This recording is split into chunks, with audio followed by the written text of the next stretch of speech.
in this 66 book library, you've got, the lives of scores of people.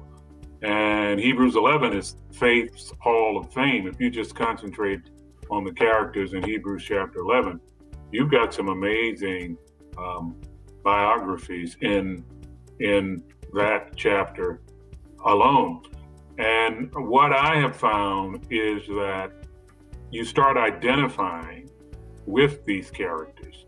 You identify with Joseph, who was envied by his brothers and put into some very, very difficult situations. But he had such a relationship with God that in Genesis 39, verse 9, he says, "How can I do this great wickedness to Mrs. Potiphar and sin against God?" You learn about Daniel and his three friends. And in my opinion, Sam, the book of Daniel is the greatest leadership manual ever written. What you learn about how he purposed in his heart in verse 1 to not defile himself.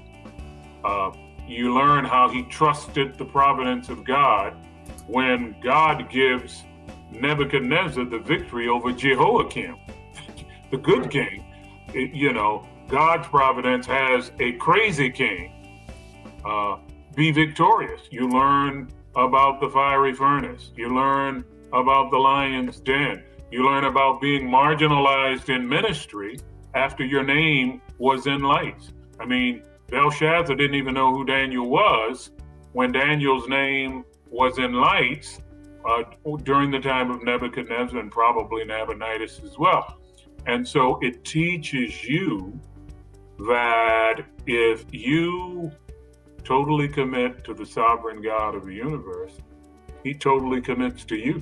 The Bible says that those who honor God, God will honor. And one of the most remarkable verses in all of the Bible in this story of the hero Daniel is in Daniel chapter 1, verse 20.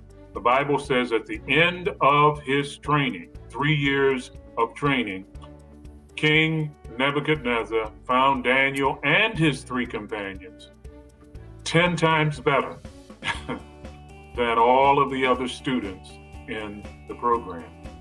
And so that teaches me that the bar is higher when it comes to God's expectation of what he wants to do for me and through me.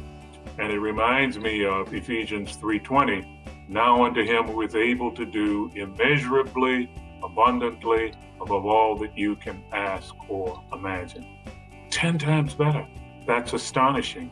But if God could do it for Daniel and Shadrach, Meshach, and Abednego, Acts chapter 10 says he is no respecter of persons. In other words, he does not show favoritism. What he's done for others, he will do for you, and he will do for me.